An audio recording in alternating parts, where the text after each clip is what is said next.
On the night of December 16, came on the phone Chief of Staff of the 12th Army Group, General Allian, who expressed his intention to transfer the 10th Armored Division to the 8th Corps of the 1st Army to repel a strong German onslaught. This was the first official reaction to our long-foreseen breakthrough of enemy units, later called Bulge, since the loss of this division jeopardized my breakthrough in the Saarlorten direction. I strongly opposed it, arguing that we had already paid a high price for the initiative in this area, and that the transfer of the 10th Armored Division to the 1st Army would play into the hands of the enemy. General Bradley agreed with my arguments, but remarked that the situation was so serious that it was not worth discussing over the telephone. On the 17th, the information about the German offensive took a more delineated form. Along a fairly wide stretch of the front, many separate enemy units were detected, but no single large unit had yet been reported. During the night, from the 17th to the 18th, there was a noticeable revival in the movement of the Germans on the section of the front in front of the positions of the units of the 20th Corps. This circumstance could have been a diversionary tactic to attack the 8th Corps of the 1st Army, or the attack on the 8th Corps could have served as a diversionary tactic to strike at the 20th Corps. I was inclined to think that the actual target of the enemy was the 8th Corps. If the Germans attacked the positions of the 3rd Army, we would find something to meet them. The 5th Division relieved the 95th, and the 80th was moving up to the 12th Corps line to guarantee that our units would reach the Siegfried line by the 19th. The only area where the Germans could really damage the 3rd Army was the triangle between the Saar and Moselle rivers, where, covering an area 50 kilometers wide, was Colonel Polk with a reinforced 3rd Cavalry Division. I summoned General Milliken and discussed with him the possible options for the 3rd Corps. Its attack in a northerly direction in case the Germans continued their offensive against the 8th Corps of the 1st Army. I also instructed Eddy to put the 4th Armoured into action, because I felt that otherwise the division would be sent north on the orders of the Commander-in-Chief. The fact that I did so shows how little I appreciated at that moment the seriousness of the threat posed by the enemy's actions. At 10 a.m. on the 18th, Bradley called and asked me to come to a meeting in Luxembourg with the Chief of Intelligence, the Chief of Planning, and the Chief of Supply and my staff. He warned me that I would hear something there that I would really dislike. When I appeared at headquarters, Bradley showed me on a map how deep the Germans had advanced and asked me what I could do about the circumstances. I replied that I could stop the advance of the 4th Armoured tonight and begin to concentrate its units in the Longwy area. I also said that in the morning could be removed from the front and moved to Luxembourg 80th Division, and the 26th Division, although it has 4,000 green from the replenishments received from headquarters units, can be put on alert within 24 hours. That same night, about 23.0, I received a call from Bradley asking me to come to Verdun at 11.0 on the 19th to meet him and Eisenhower. I immediately announced a staff meeting for 800 on the 19th, with all members of the 3rd Army's main staff, as well as General Weyland and his staff. I opened the meeting by announcing the change of plans and warning that although we were all accustomed to act quickly, we would now have to demonstrate even greater speed and promptness. We sketched out a rough plan on the basis that I would be given the opportunity to operate the 8th Corps of the 1st Army and the 3rd Corps of the 3rd Army in any two of three possible directions. On the left flank, the routes of attack were arranged on a priority basis, as follows. From the suburbs of Diekirch directly to the north. From the suburbs of Arlon to Bastone, which still belonged to our troops. And the last option, from the suburbs of Neufchâteau against the left side of the spearhead of the wedge of the enemy's advance.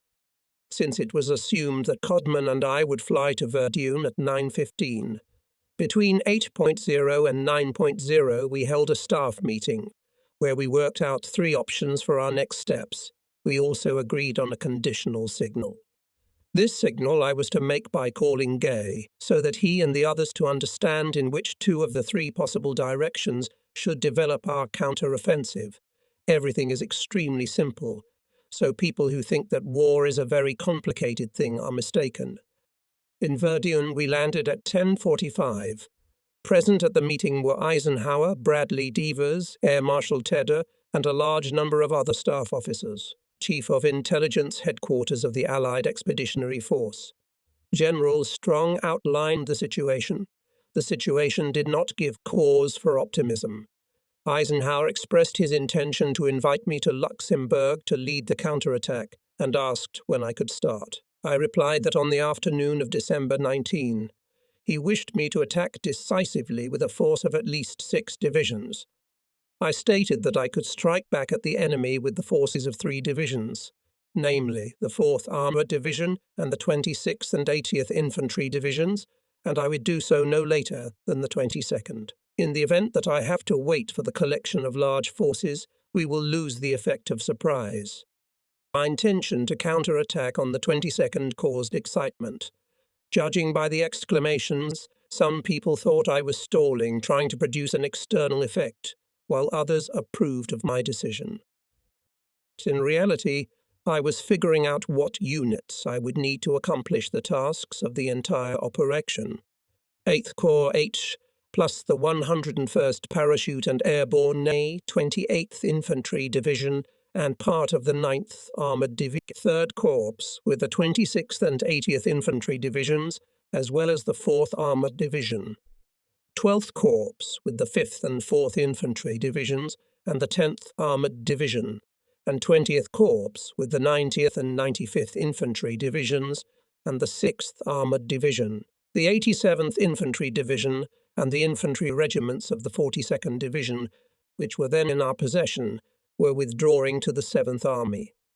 After it was determined that the 3rd Army was taking the offensive, Eisenhower Devers, Bradley, and I held a meeting regarding the redeployment of the fronts. Eventually, it was decided that units of the 7th Army, which had been assigned a passive role, would occupy a certain section of the 3rd Army front from the easternmost point of their locations near the Rhine to a certain point south of Saarlautern. While waiting for the completion of the reorganizations, we could not introduce the 6th Armoured into the battle. Air Marshal Tedder encouraged me to get rid of the 20th Corps to limit the front of the offensive to one area. I was in no hurry to let go of the 20th Corps, as I wanted to keep it in reserve. As became evident much later, this decision was almost the most successful that I had to make, because the presence of this unit allowed me to take Trier, which made possible a decisive throw through the Palatinate. As soon as all these decisions were made, I contacted Gay and told him to order the 26th Division and the 4th Armoured to march to Arlon via Lonville, and the 80th Division to Luxembourg via Thionville. In fact, the 4th Armoured had already been on the march since the previous evening, December 18. The 80th had moved out on the morning of the 19th and only the 26th upon receipt of orders. If we take the casualty summary for December 21, the day of the end of the Saar battle, and subtract from there the data for December 8, we will see how heavy and bloody the Battle of the Saar became. We will also get a baseline of casualties in Operation Bulge, which at that time was about to begin. A summary of casualties suffered in manpower as of December 21. 3rd Army. Killed 10,264. Wounded U 49,703. Missing in action 9,149. Total owned 69,000. 116. Non-combat losses 9,844. Total 118,960. Enemy. Killed UE 63,800. Wounded 180,200. Captured 140,000. Total 384,000. Minus total combat and non-combat losses as of November 8, 64,956. Total losses for the period from November 8 to December 21 inclusive 53,904. Material losses as of December 21. 3rd Army. Light tanks 198. Medium tanks 507. Artillery guns 116. Enemy. Medium tanks 946. Panther and Tiger tanks, 485. Artillery guns, 2216.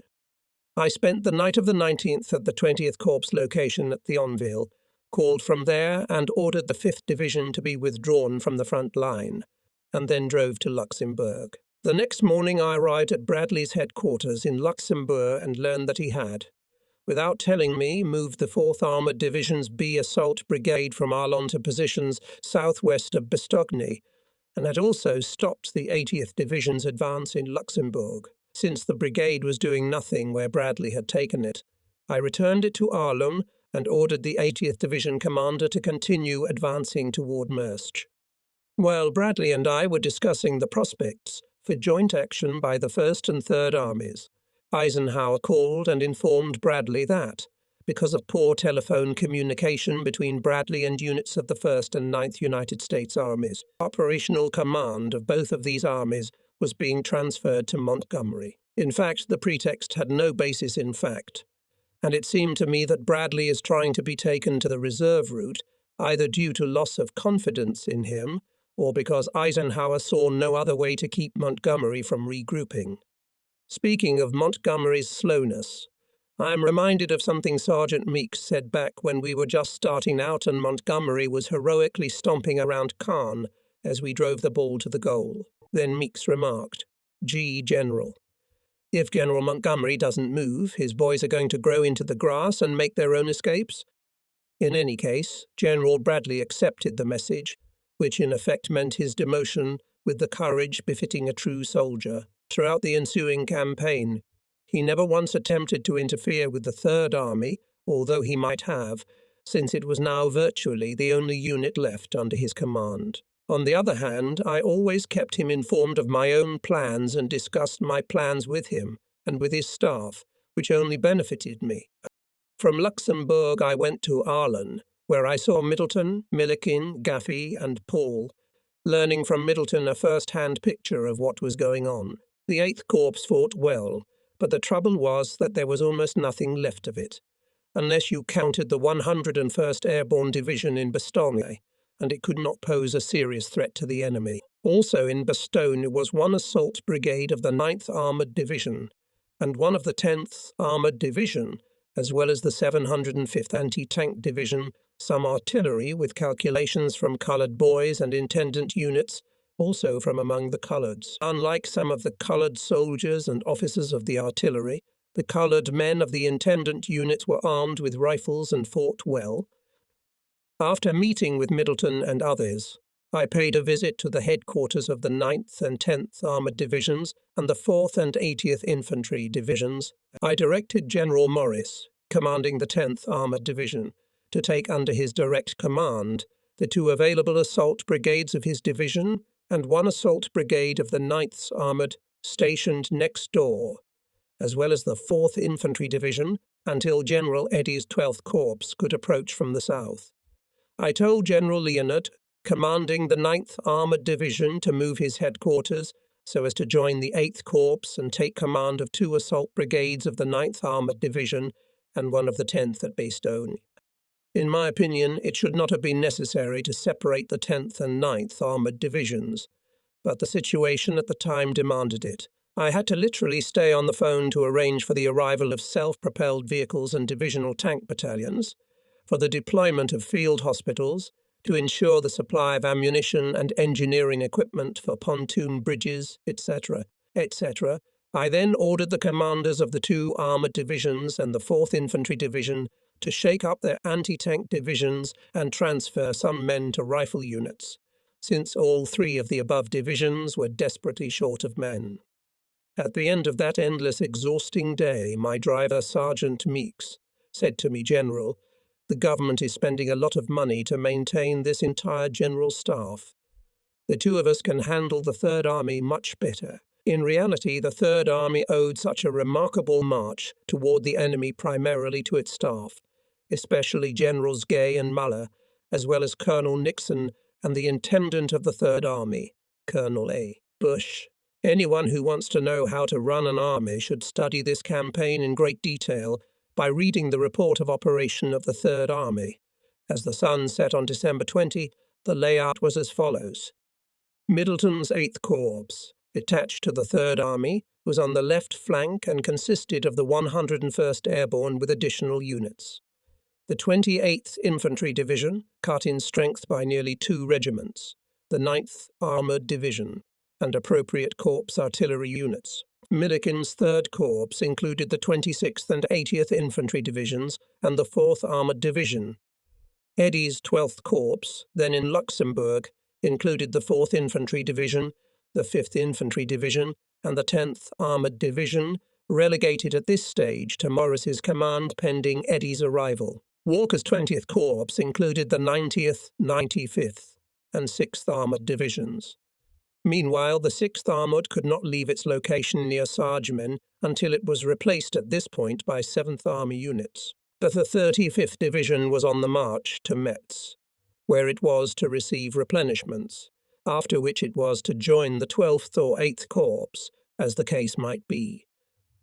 The time of the beginning of the attack for the 3rd Corps was determined 4.0 on December 22.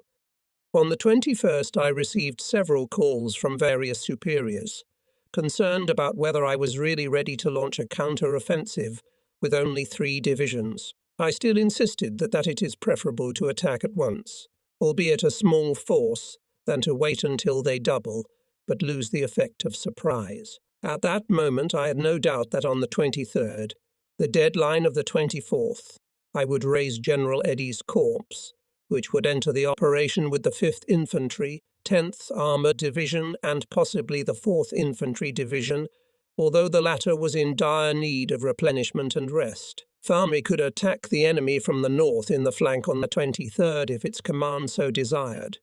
I feared that the enemy might not make a false manoeuvre south of Echternach in the vicinity of the deployment of the 4th Division. If Rundstedt knew the situation as I knew it, he would certainly do so, but the system of warning the Germans have always worked extremely poorly, and I doubt that he had any idea where the 3rd Army is located and in what direction it is moving. I called a meeting of the headquarters of the 3rd, 12th and 20th Corps in Luxembourg. The 8th Corps was too far away, so its headquarters could not attend the meeting. As always, on the eve of a major action, everyone was in great doubt, everyone but me. I always had the unenviable role of a ray of light in the impenetrable gloom of indecision on the eve of a hot affair, both for those who were subordinate to me and for those to whom I was subordinate. Meanwhile, I cannot help but admit that at that moment, and I was tormented by doubts about the successful outcome of the operation, and even when at 17.0 on December 21, the 4th Infantry Division telephoned the beginning of a furious attack of the enemy, which later turned out to be a flop. I was worried mainly because I had planned to open hostilities a day later, and was afraid of being late, for when we attacked, the enemy had to defend, while at the same time when we had to defend or were just preparing to attack, the enemy might strike at us. That night Milliken asked me to postpone the counterattack until 600 on December 22. Despite serious resistance, the disgusting condition of the roads and lack of bridges, at that hour the 3rd Corps went for a breakthrough and advanced an average of 12 kilometers. This was less than I had hoped for, but I had to be aware of how hard it was to turn the offensive around.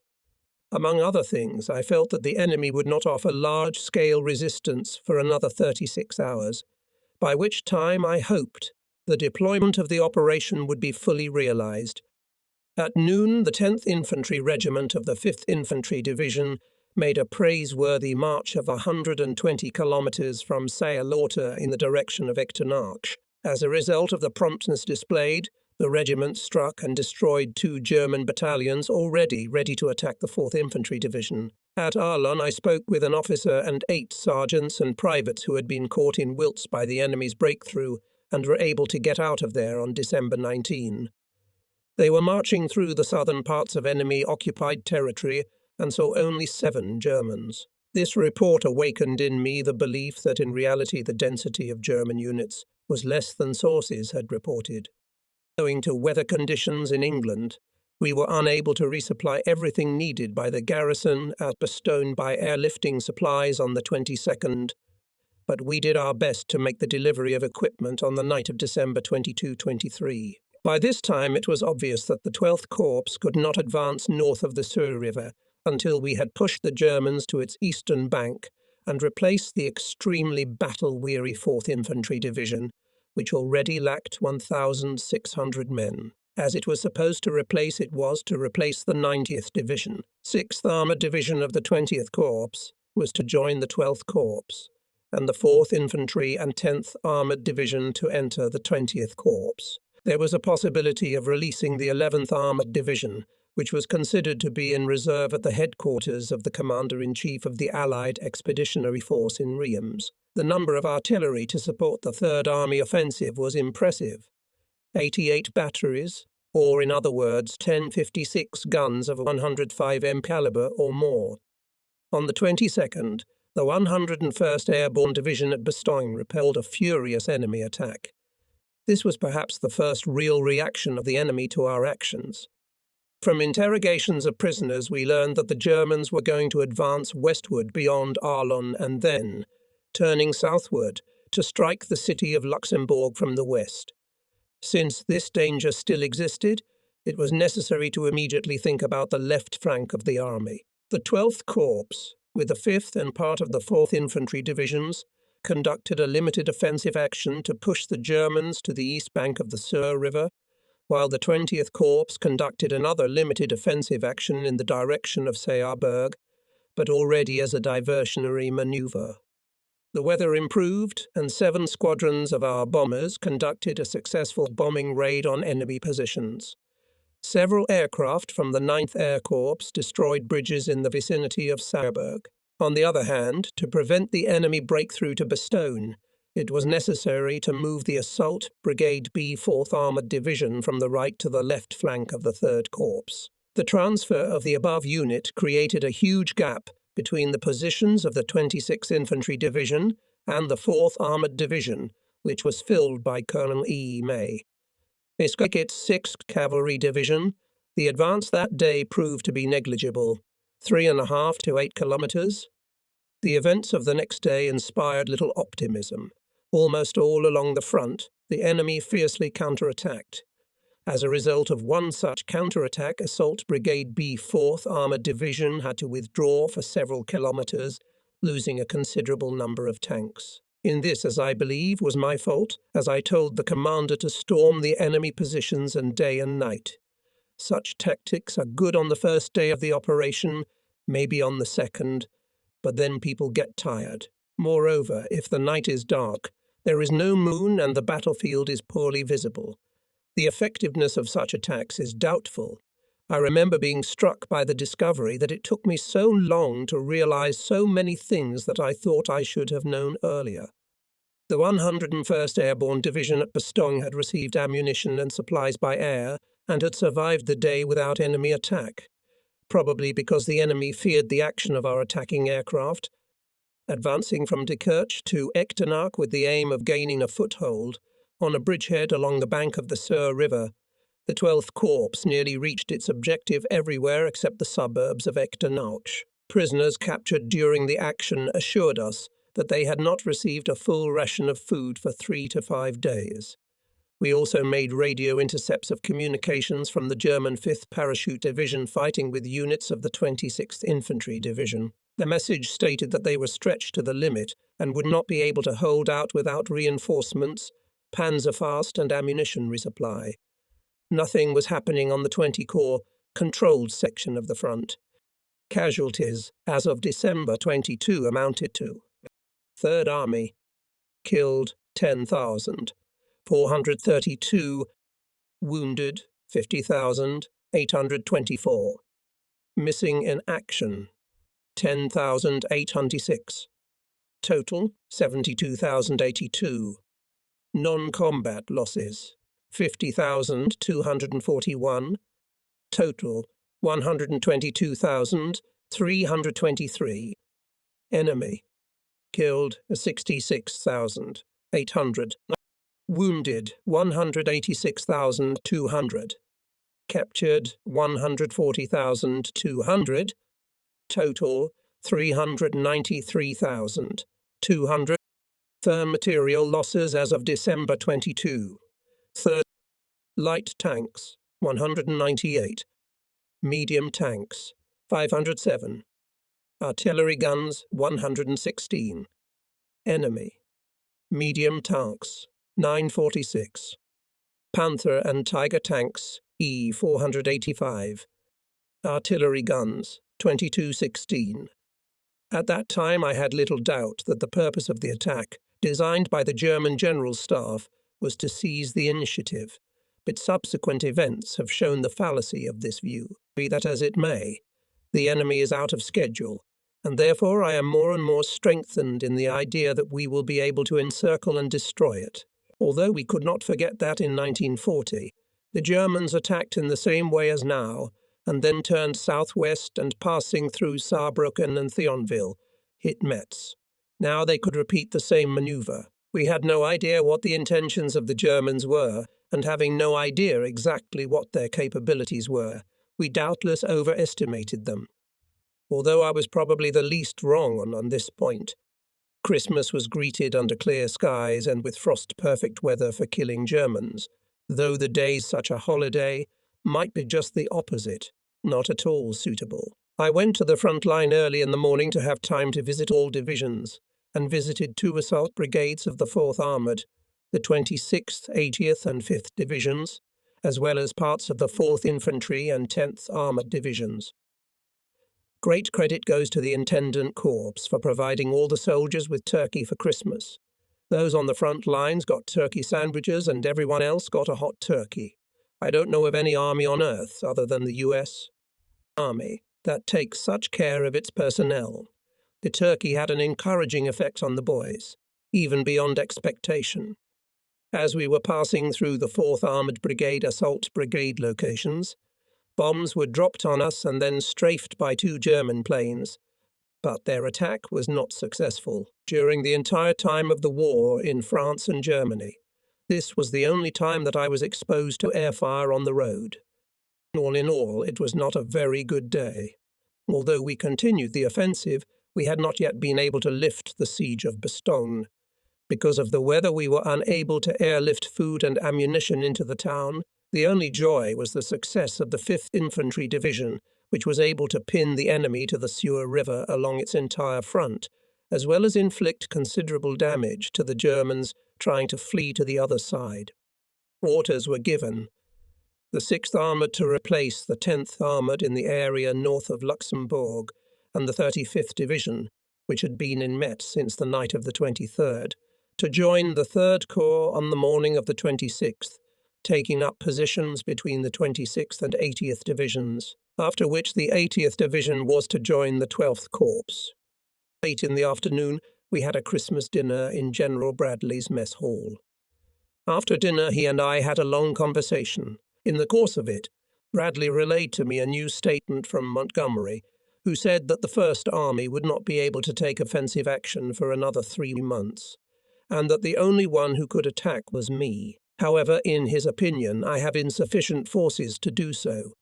Consequently, we would have to retreat to the Sarvoskis line or even to the Moselle River, so that my army could replenish its resources and attack. Bradley and I both considered this program unacceptable, not only from a military point of view, but also from a political point of view.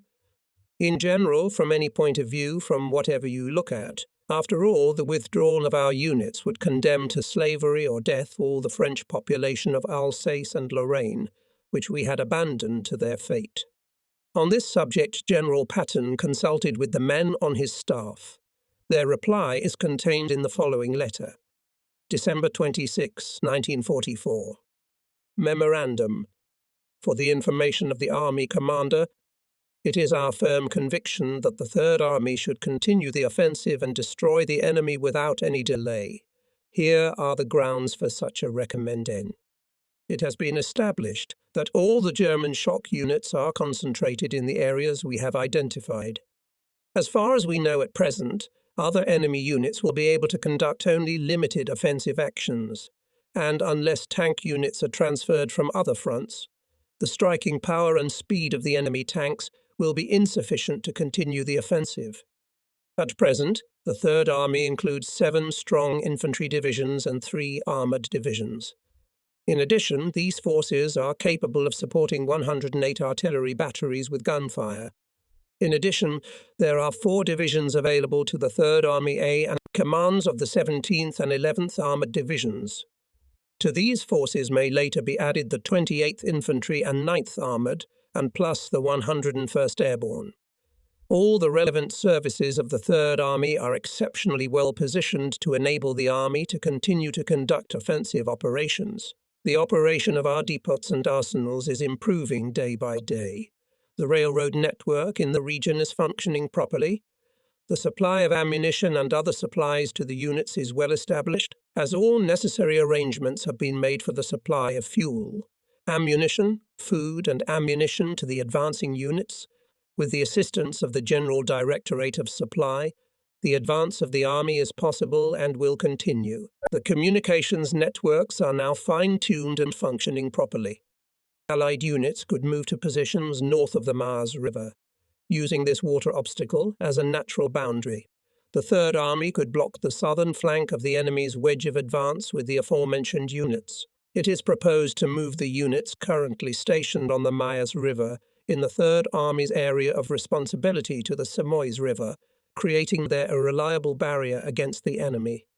The continuation of the counteroffensive actions of the Third Army creates a constant threat to the enemy's communications in the territory occupied by the units belonging to the enemy's strike group. Our general retreat will allow the enemy to regroup his forces, replenish his units with reinforcements and supply them with everything necessary to strike a new blow on our front in the very near future. To gain time. That is the main strategic goal of the enemy at the moment. During the offensive, our Air Force will have a strictly delineated zone of action, and its strikes will be made in those of the above-mentioned places where it will be required, because the planes are now placed on airfields in such a way as to be able to support the attack of the Third Army. The Air Force has more pilots and machines now than it had in any other operation. Also to be considered is the psychological factor, the mood of the American soldiers and population. Although an accurate assessment cannot be made, the morale of the U.S. Army and citizens could be seriously damaged by a voluntary retreat. American soldiers have put in a great deal of hard work and skill, and many of them have paid with their lives for the possession of conquered territory, and abandoning it may prove disastrous both psychologically and militarily. The personnel of the Third Army know and understand what an offensive is, but they do not know or understand what a retreat or a large-scale withdrawal and a transition to defense is. We have come to a consensus that the Army should not leave the positions on the Seine River. If we talk about withdrawal of troops, we can move 2 divisions to the opposite flank from the line along the Rhine River to the line of the Seine River, Vosges Mountains. Initially, these divisions can contribute to the offensive actions of the Third Army, clearing from the enemy triangle in the zone of action of the 20th Corps between the Saar and Moselle rivers, which in itself will create problems for the enemy. The abandonment of the Vosges by our troops will not benefit the enemy, as it will not complicate for us the solution of supply problems, will not complicate the work of our aviation, and will not create problems for us in the strategic sense. The withdrawal of troops to the line of the Moselle River, on the other hand, will not benefit us from any point of view. A conclusion. The line of defense on the Mars River between the flanks of the First and Third Armies of the United States should extend to that river. The offensive operation being unfolded by the Third United States Army should be continued. Deputy Chief of Staff, Colonel Paul D. Harkins. Chief of Staff Planning and Training, Brig. General X. J. Maddox. Chief of Staff Intelligence, Colonel Oscar W. Up to 1400 hours on the 26th, the situation remained very unenviable. We still could not break through to Bastone, and the Germans counterattacked everywhere. The 5th Infantry Division managed to gain a foothold on the bank of the Sur River on the night of December 25-26. That night we used radar-fused shells against the Germans and killed at least 7,000 men. Assault Brigade of the 9th Armoured Division acting in conjunction with the 12th Corps, was transferred to join the 4th Armoured Division in the 3rd Corps to cover its left flank. Also, one of the units of the 28th Infantry Division, which happened to be in the 12th Corps section, was transferred to the 8th Corps. The 35th Division began moving into the positions prepared for the attack on the 27th, and 2/3 of the 6th Armoured Division took up positions north of Luxembourg. Even then, I thought I had been somewhat hasty in moving the 6th Armoured Division. I should have waited with this move. Then it would have become clear that it would be better to use it on the left flank, because the corridor north of Dekirch, the most preferred place for our attack, was considered too narrow for tanks. However, on surveying the corridor later, I found that they could well have passed through there. You never know in advance. At 1400 hours on December 26, General Gaffey asked my authorization for a breakthrough into Bastone by Colonel Blanchard's B Assault Brigade, and was granted. At 18.45, Blanchard's brigade and our units in Bastone came into contact, but the resulting corridor was not more than 300 meters wide. During a German air raid on the night of the 26th, 100 prisoners rushed at the soldiers guarding them and tried to break free. Many prisoners paid for their daring and senseless attempt with their lives, but none escaped. I, with the help of General Bradley, tried to do everything possible to get, if not all, 3 divisions. The 11th Armoured, 17th Airborne and 87th Infantry, at least one of them, which were at that time in reserve at the headquarters of the commander of the Allied Expeditionary Force at Reims. I believed that as a result of our breakthrough in Bastone, the Germans were doomed, and therefore it was necessary to withdraw all the reserve units and bring down on the enemy all the forces we had. In the morning, Bradley went to meet with Eisenhower and Montgomery.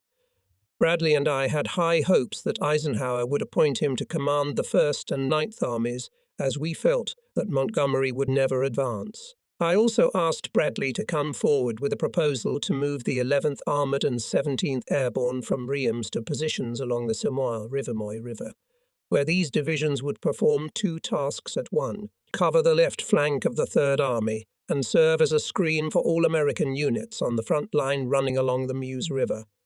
After a meeting with Middleton and Milliken in Arlon, it was decided that until the clarification of the situation, parts of the 8th Corps in Bastone will be transferred under the operational control of the commander of the 3rd Corps. In addition, we planned an attack on Guffalais on the 30th by 1 armoured division reinforced by 1 infantry assault brigade, and an attack by 1 armoured and 2 infantry divisions on St. Vith on the 31st to support the operation.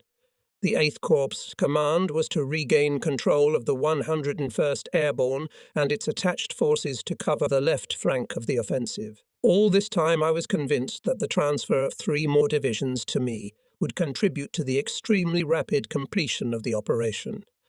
Upon Bradley's return, he and I and General Anderson, Deputy Chief of Staff of the 8th Air Corps, drew up a plan of attack across the river in the area of Echtemark and further on Bonn. The air raid was to be preceded by a raid by units of the 20th Corps on Seerberg in order to divert the attention of the enemy in a southerly direction. The possibility of such a maneuver seemed extremely attractive to us, but for it to be truly successful would require at least 3 more divisions. That is, 3 more in addition to the 11th Armoured and 87th Infantry, which Bradley managed to meet and knock out. 3 more divisions were nowhere to be taken, and the show fell apart. I sent General Gros and Colonel Harkins to Bastone to move the 6th Armoured Division into its vicinity under cover of night, for use in our planned march on St. Vith. The appearance of the 6th was to be a surprise to the enemy. The 11th Armoured and the 87th Infantry were to redeploy southwest of Bastone at 24.0 on the 29th to advance in the morning in the direction of Guffalais through the location of units of the 101st Airborne. The situation on the sections of the front where the 12th and 20th Corps were located remained unchanged. On the 30th went to the breakthrough of the 11th Armoured and 87th Infantry, which immediately hit the left flank of the counter-attacking 130th Tank Training Division and 26 People's Grenadier Division. This clash not only halted the enemy's advance, but also delayed our offensive, although on the whole it played a positive role, because if our units had not attacked the Germans, they could have closed the Bastone corridor. All the generals whose units took part in that attack urged me to postpone it for 24 hours, but if I'd listened to them, the Germans would have achieved their objectives. On the same day, the Germans made 2 more breakthrough attempts by 2 divisions, the 1st SS Division and the Wehrmacht 167th Division, advancing from the northeast on the 35th and 26th, and a third against the defenders of the northern frontiers of Bastone. Perhaps it was the largest coordinated attack on several directions at the same time, which only had to withstand my guys. Luck favoured us in that affair. 4 uniformed Germans of the American Army were killed that day, and another group of 17 men, also in American uniform, from the 35th Division reported in the following words. One reinforced post detected 17 Germans in American Army uniforms. 15 were destroyed and 2 others died unexpectedly. I headed for Bastone through the corridor, passing in close proximity to the Germans, who fortunately did not fire. Upon arrival, I awarded Distinguished Service Crosses to Brigadier General McAuliffe, commander of the 101st Airborne, and Lieutenant Colonel S. A. Chepius, commander of the 502nd Airborne Regiment. We then drove in front of the division's locations so the soldiers could see us, which they were very happy about. On the 25th, the Germans sent McAuliffe a white flag demanding surrender, to which he answered them briefly and lucidly. Hell no! On the 31st, the enemy made 17 counterattacks against us, which we all repulsed. We practical did not advance, except for the 6th Armoured Division, which took the enemy by surprise and managed to push him back 4 kilometers on the road to Saint-Vith. For several days actively spread rumors that the Germans, flying captured P-47s, bombarded our positions.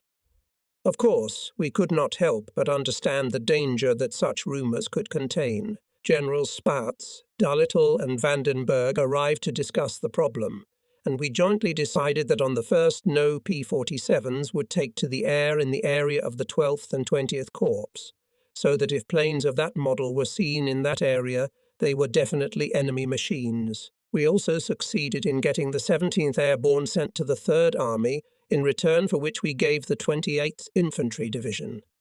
The following order summarizes briefly and vividly all the circumstances of the 1944 campaign.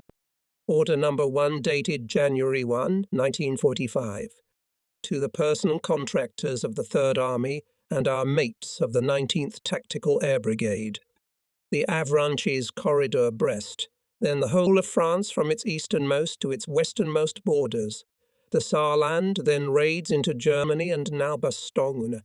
These are the links in the chain of your victories. Not only have you invariably defeated a cunning, ingenious and ruthless enemy, but you have overcome with your courage and endurance the obstacles placed in your way by the extremely difficult terrain and the abominable weather. Neither heat nor dust, nor torrents of water, nor snow could stop you. The speed and swiftness of your attacks have never been seen in military history. Just recently I was given a great honor. I received from the hands of the commander of the 12th Army Group, Lieutenant General Omar N. Bradley, 2nd Oak Branch, in addition to my medal for distinguished service. However, this award was given to me not for what I did, not for mine, but for your service and accomplishments. Therefore, I thank you from the bottom of my heart.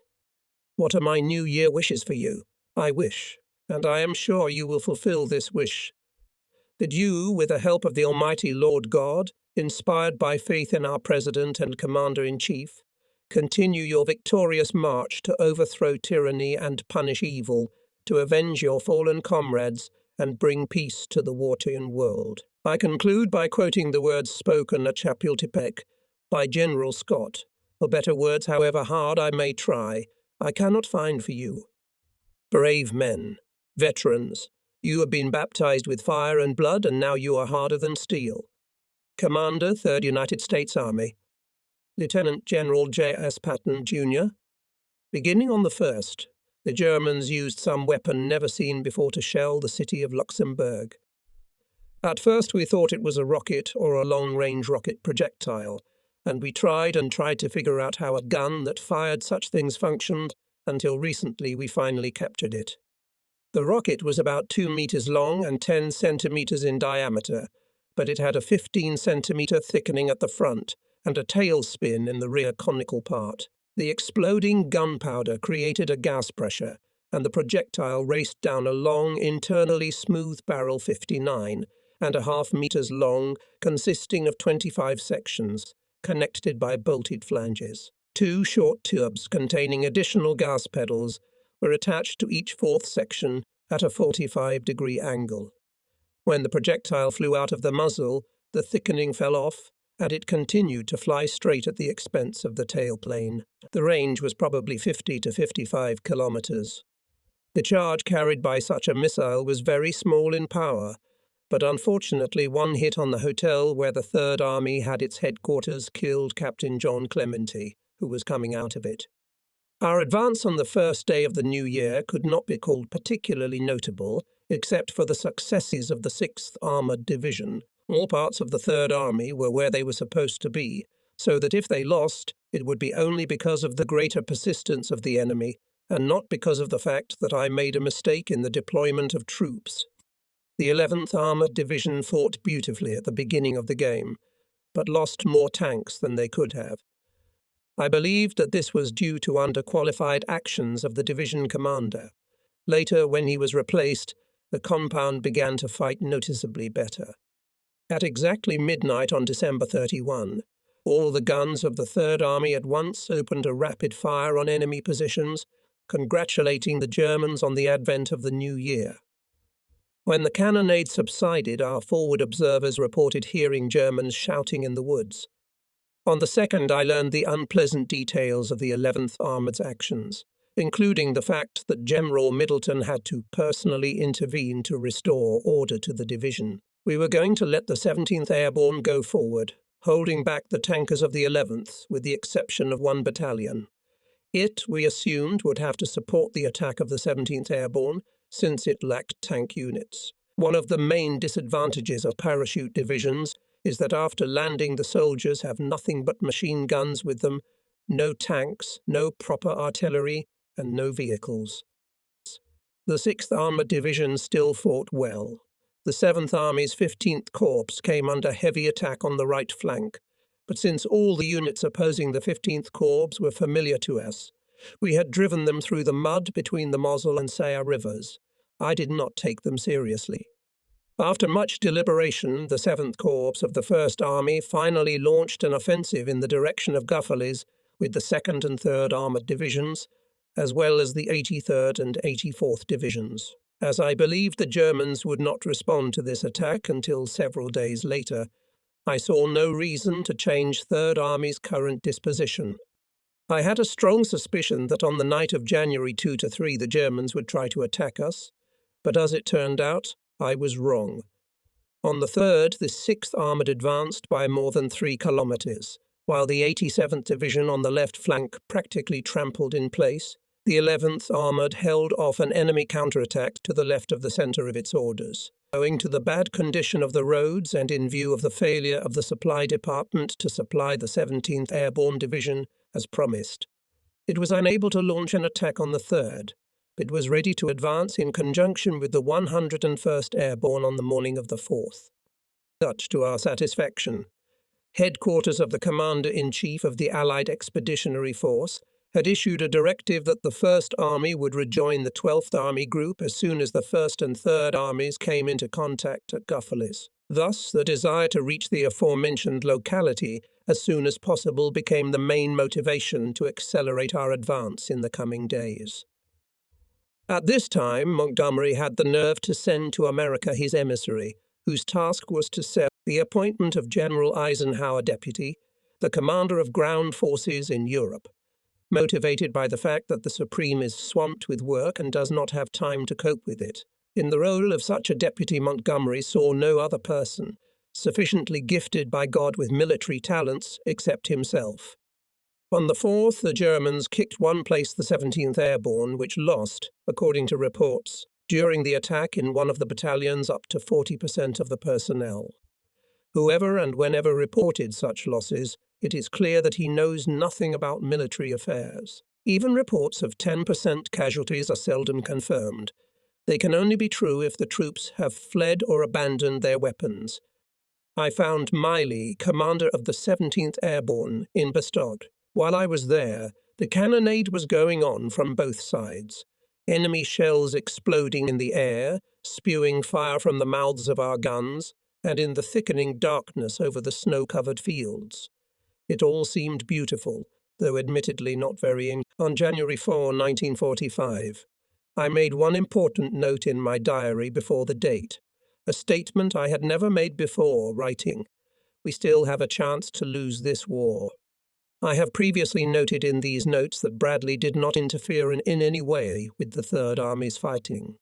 However, although he did not order it, he did strongly insist that a new division be placed southeast of Bastone in order to enlarge and strengthen the corridor. By doing this, we had to give up offensive action in the area north of Dikirch, which would have allowed us to break the enemy's backbone, since I allowed myself to be cajoled by Bradley. I share with him a full measure of responsibility for the error, the consequence of which was the excessive removal of the 90th Division to the west. Had I placed it, as I intended, north of Dikirch, I'm sure we would have mauled more German game and cost us less. In order to attack with the 90th Division of the 20th Corps through the dispositions of the 26th and clear the enemy from the area southeast of Bastone, I needed to get the 94th Division under my command. I expected that when the 94th arrived, I would incorporate it into the 20th Corps, and that the 90th would then fall back to the 3rd. As soon as the 90th advanced and was in front of the 26th Infantry Division, the latter would replace the 94th in the 20th Corps, which would then move to the 12th Corps, and thus the new division would advance in the area north of Dikirch. Seemingly a difficult combination, but in reality the easiest way to put the division into action. Attention should be drawn to the ease with which Third Army headquarters could manipulate units. No matter how many moves a division had to make, 1, 2, or 3, the operation had to be postponed for 2 days, because the headquarters of the Commander-in-Chief of the Allied Expeditionary Force refused to give the last Regimental Assault Brigade to the 94th until the 28th Division arrived at Reims.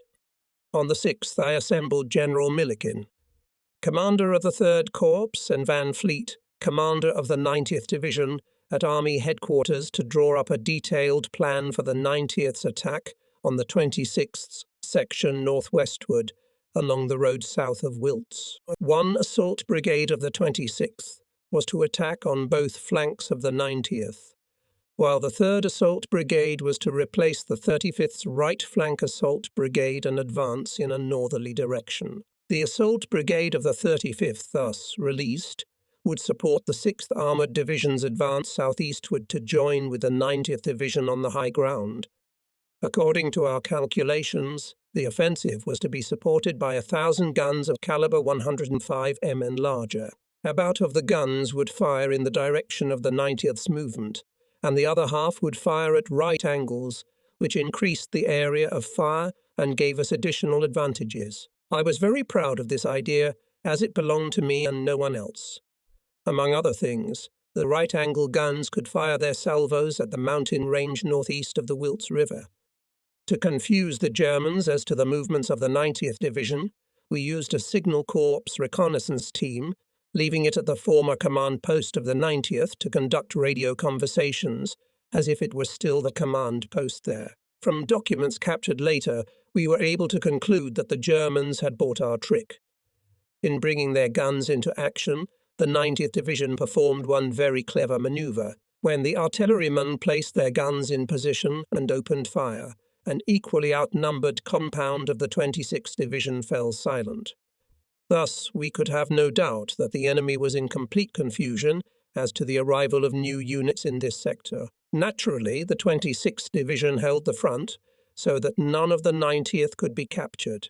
The fact that only 3, and not 2 desperate, counterattacks were noted on the enemy's part strengthened our confidence that the Germans were withdrawing their troops. successfully developing the offensive through the order of the 26th Division. The left flank regiment of the 80th Division managed to take control of a significant area in the outskirts of Dal. By their actions, they caused the pressure on the right flank of the 26th to ease and helped the 80th Division to advance more rapidly in a northerly direction. The 80th throw was highly successful and came at a relatively low cost, as we managed to hit 5 German tanks and several self-propelled guns at the cost of losing 2 tanks from the division's auxiliary unit. General Eddy was concerned about the attacks south of Dekirch, and although I did not share his excitement, I still gave him my only reserve, a battery of anti-tank guns with tugs, formerly occupied by prisoner guards and then assigned to the 12th Corps. I also ordered the 4th Armoured Corps Chief Planner and his counterpart from the 10th Armoured Corps to reconnoitre in the 12th Corps area of responsibility to deploy their units as quickly as possible. Colonel Conklin, commander of Army Engineer units, checked the condition of roadblocks and minefields in front of 12th Corps positions. This was the first time I had ever had to use roadblocks and mines in the army. Our superiors were determined to hurry us up with the attack on Guffalis and start it on the morning of the 8th. But as we were not told this until 900 hours, I postponed the start of the attack until the next day.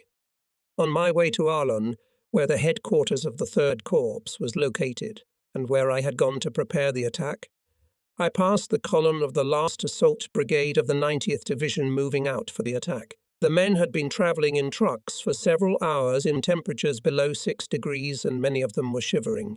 On the opposite side of the road stretched a long tail of ambulances taking the wounded to the rear. Despite the cold and fatigue, seeing my car, the soldiers of the 90th Division got up and greeted me warmly. Nothing moved me as much as that greeting, and the thought that many of these guys would be carried in ambulances tomorrow made my feelings all the more acute. On the way I met Gaffey and told him to signal for him to follow us. From the left to the right flank of the 8th Corps were the 87th, then the 17th Airborne, followed by the 101st Airborne and the 4th Armoured. The disposition of the 3rd Corps was the 6th Armoured, followed by the 35th Infantry, the 90th and 26th Infantry, and finally the 80th Division of the 12th Corps. That's 9 divisions in all. Late in the afternoon, Middleton called me and told me that the 87th and 17th, which had suffered a good deal the day before, had better be held back and not put into action before the 10th, which applied equally to the 4th Armoured. I replied to him that the offensive would go on as planned. All that day carried the rumours that grew more and more details that the Germans went or will only go to counterattack in the area of Saarbrücken. The main reason for these rumours was that the Germans simply had to do so, since the road from Saarbrücken led through Saarville directly to Thionville, Metz and Nancy. As a consequence, Saint-Avold was very important. It served the same function in the 20th Corps area of responsibility as Bastone did in the area controlled by the Germans as a result of their breakthrough before Christmas. In view of the persistent rumours, I called Walker, commander of the 20th Corps, and told him to make all appropriate preparations in case of such trouble, and took the last assault brigade of the 94th Division to cover Thionville. The beginning of the advance of the 90th Division nearly ended tragically for General Van Fleet. As he watched the lead battalion march, a shell fired from a German mortar fell nearby, and Van Fleet's companions on both his right and left fell dead. All orders on the offensive were made orally and in very concise terms, despite the complexity of the scheme of action, according to which the divisional artillery of General Gaffey and the 4th Armoured, currently attached to the 8th Corps, were to cover the 35th Division of the 3rd Corps, and the latter, having supported this division in the initial phase of the battle, would then follow the 4th Armoured to its new location. Despite all the hopes we nurtured, the attacking columns managed to advance that day to a depth of no more than 3 kilometres, except for the success of the Assault Brigade B of the 4th Division, acting in tandem with the 101st Airborne, and reached the woods west of Neuville. Now recall that higher authority had demanded that the army be raised to the attack as recently as January 8, at 10:30 on the 10th. That is, 2 days later, I received an order to withdraw one armoured division from the offensive and leave it in reserve south of Luxembourg in case of a possible breakthrough of the enemy in this direction. These two examples, to which Bradley personally had nothing to do, once again proves how unwise decisions can be made by military commanders who are too far from the site of the operation. Having received an order to transfer one of the units to the reserve, we went with General Bradley to Arlen, where we discussed the situation with the commanders of the corps from which the required division had to be taken. The only one suitable for the task was the 4th Armoured. At that time in active combat, only one assault brigade of its composition. The 2 corps commanders, myself, and the commanders of the 4th Armoured, 6th Armoured and 101st Airborne gathered at the 101st Division headquarters in Bastone, taking into account the increasing concentration of enemy troops. We came to the decision to concentrate the forces of the 6th Armoured and 101st Division in one area at the same time with the withdrawal of parts of the 4th Armoured. This episode is another example of how easy it was to operate the units of the Third Army, provided that the commanders were not afraid of the front line, because only by being there you can understand what is really happening. We received the order to redeploy the division at 10:30, and even before darkness fell, 2 assault brigades of the 4th Armoured headed through Arlen to Luxembourg. The supposed breakthrough of the enemy, for which the reshuffle was intended, never happened. On the way back to headquarters, I paid visits to the 35th, 90th and 26th Divisions to warn them that when the left flank of the advance would be suspended, they should continue the offensive. This suited us all, as the boys had already advanced quite a bit that day and were ready to build on the success. When I arrived at headquarters, a new rumour had been brought to my attention. The higher commanders now fancied that the enemy was hatching nefarious plans to attack us from across the river north of Trier. At the time I believed and later detailed studies confirmed the correctness of my judgment, that the enemy could not be preparing for a counterattack. He simply did not have the necessary number of available divisions, or rather not enough people to conduct active operations. The entire German offensive was hanging by a thread. We lost several carloads of ammunition, 300 tons as reported, but in fact I believe only 100 tons, because a freight train collided with a troop freight train south of Arlen. On January 11, it became quite evident that the conclusion of the Battle of Bastone was just around the corner. Anticipating the denouement, I ordered headquarters to make a detailed study of the network of rivers and highways in the 20th Corps area of responsibility and went to Thionville to meet and discuss the headquarters development with General Walker. As it appeared to me, the enemy could force the Saar River in 3 places. First, in the vicinity of Seierberg, where he could take advantage of the ferry crossings and some surviving bridges. Meanwhile, the road network there was in poor condition, and I thought that here the enemy will not risk. The next possible crossing point was our former bridgeheads on the east bank at Saarloten. This option seemed to me even more unsuitable, because then the Germans would have to first seize the western part of the city, which we still owned besides the bridge we mined and could blow up if the enemy tried to take it from us. And finally, Saarbrücken. If I were the Germans, I would have attacked there. In the city had 7 whole bridges, and on the west bank of the enemy still had 12 or 15 kilometres of bridgehead. The roads that led to Thionville and on to Nancy were in excellent condition.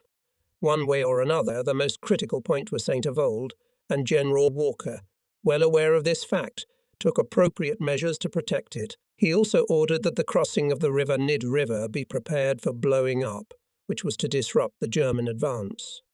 Both the general and I were inclined to think that in such a case it was necessary to strike at Saarbrücken with all available forces. In the light of what is now known, in all probability, this is what we should have done, because then the enemy's front would have been broken through, and much sooner than it actually happened.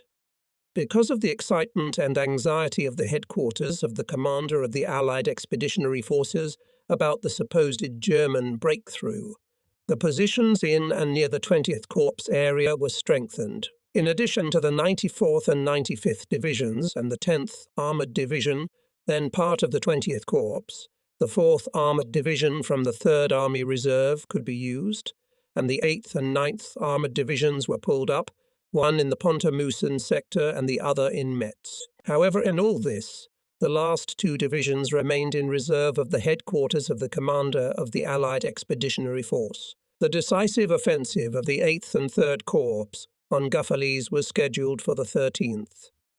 On the 12th, General Gay visited the Corps Command to coordinate operations and also to recover a division of 155mm howitzers, which the 12th Corps had loaned to the 8th Corps.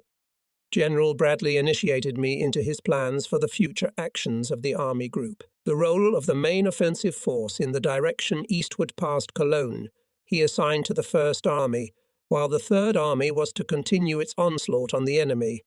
In fact, no longer offensive, but creating a powerful wing of defence from Vitus and its suburbs to the section of the front occupied by the 7th Army. The advantage of this scheme was that in this way we could exploit the existing gap in the Siegfried Line west of Cologne, made in November by the First Army, and besides it was the shortest route. As for me, I opposed such a plan because it did not allow me to advance, and I had no doubt that with the support of the 3rd and 12th Corps, the 20th could attack the enemy in an easterly direction through Sayre-Lautern, having a good chance to defeat the German army and seize bridgeheads in the valley of the Sayre River. I still adhered to the simple theory that the only way to prevent the Germans from advancing on us remained our offensive against them. The attack on Guffalis began on the 13th, but the troops were moving slower than we had hoped. But the fighting spirit of the personnel remained at a high level. Until the last moment it was still not clear to our boys whose side would take it, but now they were chasing a fox that had been smoked out of its den, and knew that in the end they would get it. On the 14th I received a visit from General Somerville, Campbell, Lee and Planck, and we discussed the combat equipment of the units. I emphasized the need to abandon the use of anti-tank artillery as soon as possible and to replace anti-tank divisions of infantry divisions with tank battalions. I reiterated my long-standing request that each tank be fitted with twin machine guns, coupled with a gun.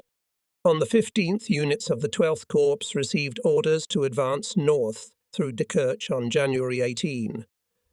For the coming attack, I assigned to the 12th Corps the 4th Armoured Division and the 87th Infantry Division, along with the 80th, 4th and 5th Infantry Divisions. The weather was still very cold.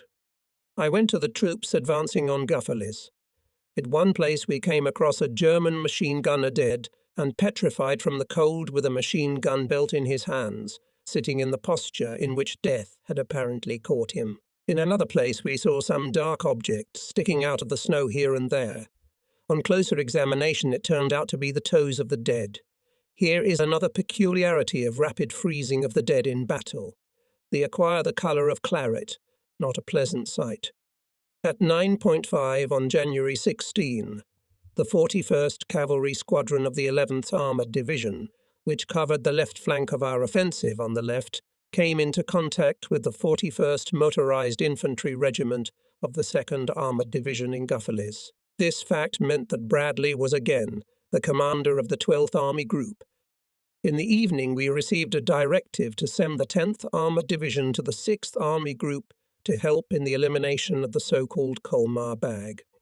On the 17th I congratulated Milliken and Middleton on the successful completion of the campaign to eliminate the consequences of the breakthrough, called Bulge. Although we had not yet pushed the Germans back to the positions from which they had begun their breakthrough, we proceeded that day to complete the operation.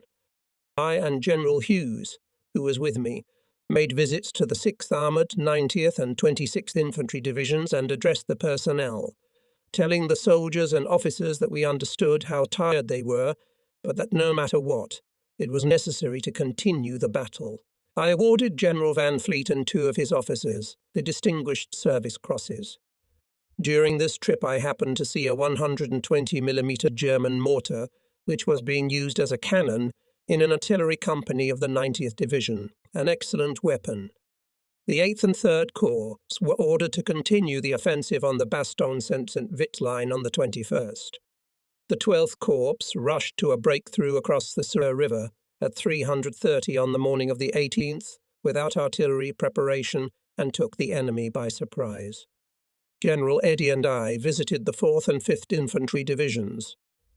The action of the 4th Division did not appear to us to be very energetic, and General Eddy had to order the division commander to personally cross to the other side of the river and see that all the battalion commanders did the same. The morale of the 5th Division was above reproach. We went to the observation post, from where we could see the Germans who were down in the river valley only about 200 meters from us. Our guys had acquired camouflage jackets, part trophy, part obtained by General Eddy in Luxembourg.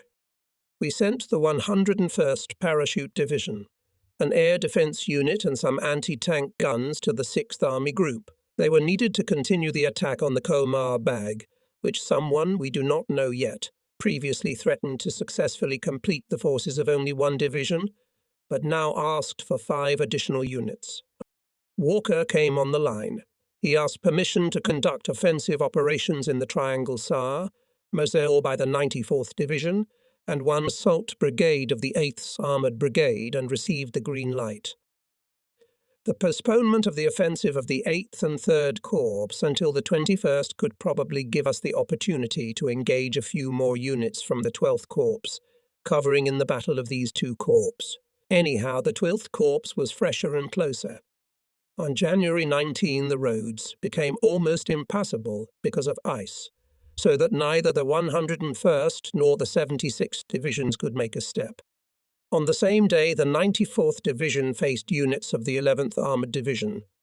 Despite the terrible weather, the 20th 12th Corps still managed to advance a few kilometers, while the 95th Division at Serraton repulsed a counterattack of 400 German soldiers. Their units suffered heavy casualties because they rushed into the battle too early and came under barrage fire, first their own and then ours.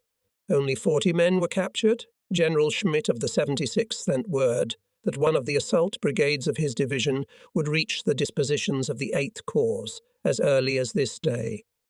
January 21. No sooner had the soldiers of the 12th Corps to deploy the offensive, but noticed a large concentration of Germans near the bridge near Viandana. The enemy positions were perfectly visible, allowing the Corps artillery to cover the enemy with fire. While visiting the 8th Corps on the same day, I had the opportunity to witness 2 things that struck me. At one point, units of the 17th Airborne Division were stuck on a slippery slope, but the officers did not have the presence of mind to order their guys to get out of their trucks and give them a push. When they did, the problem was immediately resolved. The other thing was again related to the weather, which caused even the mines, both German and American, to strike. Snow was packed under the covers and froze, so the mines would not explode even under the weight of the roller. Clearly, when the thaw came, the mines would thaw and casualties would immediately increase as the troops would take roads that were considered mined. We had to turn the sensitivity controls in the mine detectors to maximum. General Van Fleet became the commander of a corps being formed in England, and later, when General Millikin was struck by the Remagen Bridge disaster in March, he led the 3rd Corps. After discussing suitable candidates for brigadier generals of the 3rd Army to take Van Fleet's place in the 90th Division, we settled on General Ernst. That same evening, however, General Eisenhower ordered me to appoint Major General L. Rooks as temporary acting division commander so that Rooks would become accustomed to the situation at the front before General Eisenhower took him to work at his headquarters. The offensive of the 8th and 3rd Corps was progressing satisfactorily, except for the weather and the fire, which the enemy conducted mainly from small arms. Nothing impeded the advance of our guys. By January 22, the 8th Corps had to be plucked. The 80th Division of the 12th Corps was advancing so well north of the Wilts River that I told General Eddy not to stop, but to push further north and, if necessary, to use the 4th Armoured Division to cover his right flank. On the same day, January 22, I called General Bradley and urged him, whether the armies were tired or not, whether their losses were heavy or not, to order all to advance. which seemed especially important and timely in view of the beginning of the Russian offensive. Russian troops, who had captured in the course of their offensive in East Prussia, Tanneberg and Lodz, were 40 kilometers from Breslau and 250 from Berlin. At 30 p.m. General Weyland came on the line and informed me that large formations of enemy tanks moving in different directions had been noted north of Dekirch. Weyland also said that his pilots assured me that they had not seen such a concentration of enemy armoured vehicles since the Falaise window. The pilots attacked the tanks. On January 23, all was going well, except that one battalion of the 94th Division had lost 40 men killed and wounded and 400 missing. I ordered General Walker to look into it. Despite the protests of General Bradley and myself, the Commander-in-Chief's staff ordered that the 35th Division, with the exception of one assault brigade, which performed combat missions in conjunction with the 6th Armoured Brigade, be transferred to the 6th Army Group. Since July 6, the 35th, minus only 5 days, had been constantly in the front line, and I only now succeeded in withdrawing it from the front line. The 6th Corps of the 7th Army was pushed back by the enemy for several kilometers. In the future, the offensive plan of the 12th Army Group envisioned an assault on the Siegfried Line by the 2 corps of the 1st Army in the area north of the 8th Corps, as well as in parallel with them the attack of the aforementioned corps of the 3rd Army. Before the 3rd, 12th and 20th Corps set tasks mainly of a defensive nature. In the event of failure of the plan, Bradley would have to give Montgomery 12 divisions, so we really did not want to lose out. When the question of an attack on the northern section of my army's front was settled, I thought first of entrusting the matter to General Walker, because he seemed to me less exhausted than the commander of the other corps, and also because I'd always thought Walker a very assertive and worthwhile soldier. Meanwhile, in view of the fact that Middleton had already had to operate in the sector of the coming offensive, and because he was at this moment the commander of the Northern 8th Corps, I, in spite of his fatigue, left him in that position and allowed him to develop the offensive. Among other things, I considered Middleton quite an established and experienced commander. The way to reinforce the aforementioned corps looked rather complicated.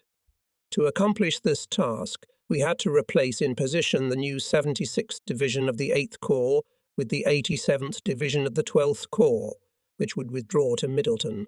Then the 17th Airborne Division of the 3rd Corps was to replace the 26th Division of the same 3rd Corps, and the 26th Division in turn would become part of the 20th Corps to free up the 95th Division, which would go to Middleton. The 90th Division of the 3rd Corps and the 4th Division of the 12th Corps would then fall back to Middleton. Thus, under his command were going to 4 infantry divisions plus the 11th Armoured Division, and with this we could show the enemy where the crayfish winter. Working out our plans, we and the corps commanders were engaged at my house at dinner late in the evening on the 23rd. On January 24, General Hodges arrived, and we, Hay, myself and Bradley, dined together. The headquarters of the 1st and 3rd Armies then discussed the question of delineations between the units of the 2 armies, which we handled admirably. While we were enjoying our own accomplishments, General Bradley received a call from the headquarters of the Commander-in-Chief of the Allied Expeditionary Force, General Whiteley, who expressed his intention of transferring Corps headquarters from the 12th Army Group to the 6th Army Group. For the first time in the time I had known him, Bradley lost his temper. He attacked Whiteley and told him that if he wants to let the whole operation to hell, he can take all the corps and all divisions and move them wherever he wants. Even to hell on the Horn. Then General Bull, Whiteley's aide, picked up the phone, and Bradley repeated the same thing to him, adding that it was not just the fate of an ordinary tactical operation, but that the prestige of the American army as a whole was at stake. We all amicably supported Bradley's position. General Hodges stated that he could go into action on Sunday, the 28th, then I immediately decided to attack on Saturday, the 20th. Bradley and Hodges and I were unanimous on the Colma Bag question, believing that to tie up large numbers of troops by its elimination was unwise and simply foolish. Moreover, for the third time in our memory, the plans of the High Command changed at the very last moment. Each of us was filled with determination to attack, no matter what units were taken away from us. At that moment, I was sure that the Germans would pull the troops to the east, perhaps to the banks of the Rhine. It is interesting to note that, judging by the reports of German commanders, which I had had the opportunity to read later, the German General Staff was going to do just that, but Hitler forbade them to do so. On January 25, Kortmann, Stiller, and I visited the 4th, 5th and 80th Infantry Divisions. We also wrapped up at Dekirch, Eitelbruck and Wiltz. We made life easy for the townspeople in a great way by relieving them, since all this time the thermometer was below zero, and all windows and sometimes even doors in buildings were blown out because of shelling and air raids, steam heating pipes burst, and even the sewage system failed. So due to the above-mentioned reasons, no one lived in the big houses. That very day, all units of the 8th, 3rd and 12th Corps, not counting the left flank regiment of the 80th Division, reached the estimated positions, namely were in the mountains east of the road to Dekirch. South, the 76th and 87th Infantry Divisions were engaged in redeployment. The offensive actions of the 12th Corps during the operation deserved special praise. Properly planned, rapidly developing attack did not entail serious losses. On January 24, among the 100 enemy soldiers and officers captured by the 5th Infantry Division were soldiers from 5 different enemy divisions. On the same day, among the 150 prisoners of war taken by the 6th Armoured Division, soldiers and officers from 10 German divisions were found. This indicated a high degree of disorganization of the enemy units. Unfortunately, we could not even imagine how bad things were at the enemy at that moment. All this time, the General Staff, prone to pessimism, warned us against actions that seemed to him too bold. Such moods did not bring anything good but harm to the cause. With the onset of darkness on January 26, it became obvious that all the regrouping of units will be completed in time, and on the 28th it will be possible to start the offensive. If someone had proposed to carry out a similar movement of troops in Leavenworth, there would have been a commotion, but here nothing. Everyone did everything clearly and correctly, without fuss and unnecessary talk. Of course, there is still a difference between the conditions of this operation and those at Leavenworth. Here we had a powerful staff, a collection of veterans and very capable specialists, while in Leavenworth there was no one but cadets, whose heads were full of all sorts of forms and circulars. On the 28th I went to see Middleton at Bastone, and found him fully prepared for the offensive. According to the scheme he had devised, the attack was to be launched by the 87th Division on the left flank and the 90th on the right, followed by the 95th and 4th Infantry Divisions, respectively. Having advanced a certain distance, the 90th Infantry was to stop and consolidate in defensive positions, and then let through their order of the 4th, which then had to do the same, only to the east. After the 87th began to tire, the 95th would move through it and continue the offensive in the direction set for the corps. Since on the left we were covered by the 1st Army, we would not need to consolidate on this flank. The 11th Armoured was to move to the rear of the 90th, ready for immediate action. I made a stop at the headquarters of the 3rd Corps at Martelange and ordered to prepare for the fact that it might be necessary to extend the sector of attack south of the 90th Division. That is, to pass through the corridor made by the 90th and then attack in a southeastern direction. To accomplish all this with maximum effect, I needed to have more divisions in the 3rd Corps, which at that stage included only the 17th Airborne, one assault brigade of the 35th Infantry, and the 6th Armoured Division. When I reached my headquarters, Eddie was waiting for me there with a proposal to attack in a northerly direction and link up with the 4th Infantry Division. I was greatly gratified by his proposal and ordered him to proceed. The 1st Army handed us the road west of Guffalis. The road network in the 8th Corps area of responsibility was in a disgusting condition, but we anticipated that it was going to get worse. On the 28th we decided to postpone the offensive until the 29th, since the 28th, as usual before a major battle, was an unusually nervous day. Meanwhile, the system of delivery of replenishments functioned as never before, and the number of personnel in the units was almost normal. The redeployment of all divisions was carried out in a timely manner, despite the snow, ice and icy conditions. The situation with the technical condition of trucks left much to be desired. Because many of them were beaten up on slippery roads, and because of the fact that in the period from December 19 to January 16, 17 of our divisions advanced an average of 150 kilometers. On top of that, today we were advancing 8 divisions almost the same distance. Ice stuck to the undercarriages of vehicles.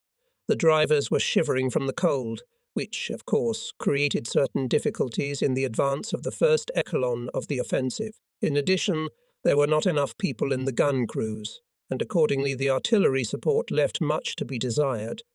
Thus ended the campaign, called Belge, and cost our army 50,630 men. During the operation, the Third Army, with more divisions, moved faster and advanced farther than any other army in the history of the United States. And perhaps in the history of the world, such results were possible only because of the superb training of American officers, the unparalleled courage and endurance of American soldiers, and the unsurpassed quality of American military equipment and materiel. No other country in the world can match such power. Casualties in manpower as of January 29 were Third Army. Killed 13,879, wounded 71,009. Missing in action 14,054. Total 99,942. Non-combat losses 73,011. Total 172,953. Enemy killed 96,500. Wounded UA 269,000. Captured 163,000. Total 528,500. Material losses suffered by the sides as of January 29, 1945. Third Army. Light tanks 270. Medium tanks 771. Artillery guns 144. The enemy. Medium tanks 1268. Panther and Tiger tanks 711. Artillery guns 2526.